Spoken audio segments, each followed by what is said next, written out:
जय श्री कृष्ण। पाप मोचनी एकादशी की आप सभी को बहुत सारी शुभकामनाएं।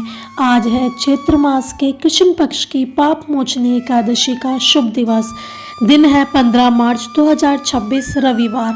आज के इस प्रातःकालीन शुभ वेला हम भगवान श्री कृष्ण से यही प्रार्थना करते हैं कि वे आप और आपके परिवार पर सदैव उनकी विशेष कृपा बनाए रखे, आपको उनकी शुद्ध भक्ति में सेवा प्रदान करे। इसी प्रार्थना के साथ चलिए आज की पाप मोचनी एकादशी व्रत कथा का श्रवण करते हैं। आइए आज की कथा का आरंभ करते हैं। इस कथा का वर्णन हमें प्राप्त होता है भविष्योत्तर पुराण में, जब एक समय भगवान श्री कृष्ण और महाराज युधिष्ठिर के बीच एक संवाद हो रहा था। उस समय महाराज युधिष्ठिर ने कहा, हे केशव, कृपया चैत्र मास के अंदर कृष्ण पक्ष में आने वाली एकादशी का वर्णन कीजिए। इसका नाम एकादशी है और इस एकादशी के पालन की विधियों और उसके परिणामों का वर्णन कीजिए। युधिष्ठिर महाराज की बात सुनकर भगवान श्री कृष्ण कहते हैं, हे राज ऋषि, इस एकादशी का नाम पाप मोचनी है। प्राचीन काल में लोमश ऋषि द्वारा राज मानधाता को इस एकादशी का महत्व बताया गया है। यह एकादशी मनुष्य को समस्त पापों से मुक्त करती है, प्रेत योनि से उद्धार करती है और अष्ट सिद्धियां प्रदान करती है। लोमश ऋषि ने राज मानधाता से कहा था, देवताओं के कोषाध्यक्ष कुबेर का चैत्र रथ नामक एक सुंदर पुष्प उपवन था, जहाँ सदा मनोरम वातावरण रहता था। अप्सराएं, गंधर्व और किन्नर वहां आनंद विहार करते थे। देवराज इंद्र जैसे देवता गण भी वहीं पर आनंद प्रमोद करने के लिए आया करते थे। मेधावी नामक एक महान ऋषि उस वन में वास करते हुए तपस्या कर रहे थे। अप्सराओं ने उनकी तपस्या में अनेक प्रकार के व्यवधान डालने के प्रयास किए और उनमें मंजू घोषा नामक एक प्रसिद्ध अप्सरा ने उस ऋषि का मन आकर्षित करने के लिए एक योजना बनाई। उनके भय से अप्सरा ने उनके आश्रम से कुछ दूरी पर एक कुटिया बना दी और वीणा बजाते हुए मधुर गान गाने लगी। मेधावी ऋषि भगवान शिव के एक निष्ठ भक्त थे और कामदेव भगवान शिव के शत्रु थे। सुंदरी मंजू घोषा को देखकर कामदेव ने भी ऋषि पर विजय प्राप्त करने का निश्चय किया। अब एक बार भगवान शिव ने कामदेव को भस्म कर दिया था और इसीलिए अपनी पुरानी शत्रुता को स्मरण करते हुए काम बदला लेना चाहते थे। वे ऋषि की देह में प्रवेश कर गए और तब ऋषि द्वितीय कामदेव के समान आकर्षक लगने लगे। तब धीरे से मंजू घोषा ने आकर ऋषि का आलिंगन कर लिया। काम से प्रभावित होकर मेधावी ऋषि अपने आराध्य देव को भूल गए और उस अप्सरा के संग विहार करने लगे। वे इतने उन्मुक्त हो चुके थे कि उन्होंने अप्सरा के संग आनंद भोग करते हुए अनेक वर्ष व्यतीत कर दिए। जब मंजू घोष ने देखा कि वे ऋषि अपनी अवस्था से पतित हो चुके हैं, तो उसने स्वर्ग लोक लौट जाने का निर्णय लिया।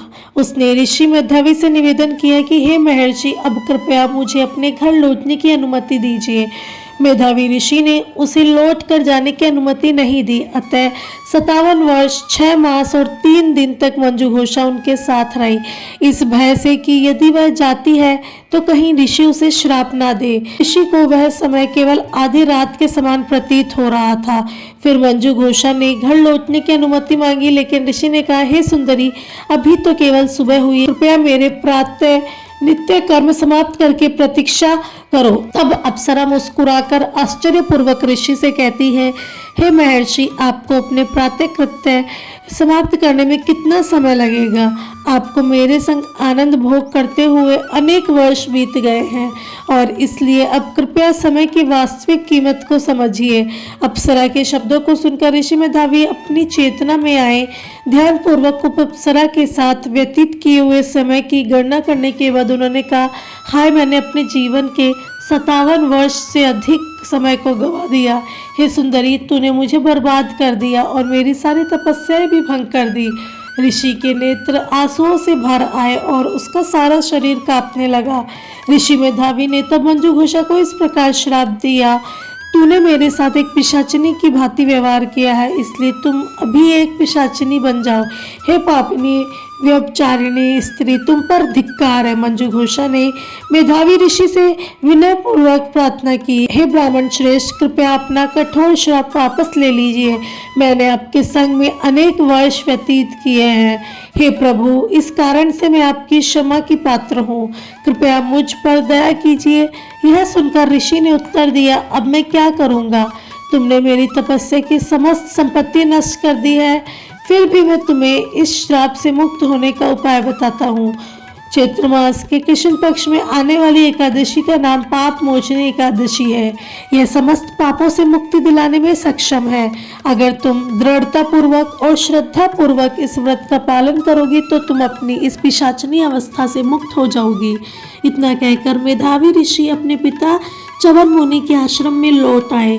जब च्यवन मुनि ने अपने पतित पुत्र को देखा तो वे अत्यंत अप्रसन्न हुए और कहने लगे, हे मेरे पुत्र, तुमने ये क्या कर दिया? तुमने स्वयं को बर्बाद कर लिया। तुम्हें मात्र एक अप्सरा के वश में आकर अपना समस्त तपोधन नष्ट नहीं करना चाहिए था। पिता की बात सुनकर मेधावी ऋषि ने कहा, हे माननीय पिताजी, मैंने इस अप्सरा के संग में महापाप किए हैं। कृपया मुझे अपने कर्मों के प्रभाव से मुक्त होने का उपाय बताएं। अपने पश्चाताप करते हुए पुत्र के वचन सुनकर च्यवन मुनि ने कहा, पाप मोचनी एकादशी व्रत के पालन से मनुष्य के समस्त पाप नष्ट हो जाते हैं, इसलिए तुम्हें इस एकादशी का व्रत का पालन करना चाहिए। अपने पिता के उदार वचन सुनकर मेधावी ऋषि ने श्रद्धा और उत्साह के साथ पाप मोचनी एकादशी का व्रत का पालन किया। इस एकादशी के प्रभाव से उनके समस्त पाप नष्ट हो गए। मंजू घोषा ने भी यह पवित्र पाप मोचनी एकादशी का व्रत किया और अपनी पिशाचनी अवस्था से मुक्त हो गई।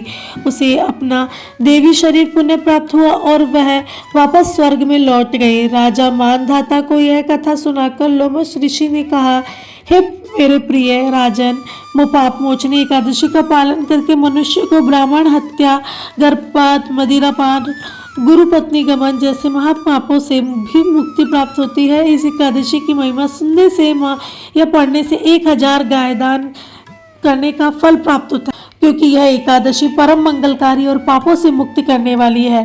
अतः सबको दृढ़ता पूर्वक इस पाप मोचनी एकादशी का पालन करना चाहिए। तो यह थी आज की पाप मोचनी एकादशी की पौराणिक व्रत कथा। आप सभी ने इस एकादशी व्रत का पालन करते हुए इस कथा का श्रवण किया, उसके लिए बहुत धन्यवाद।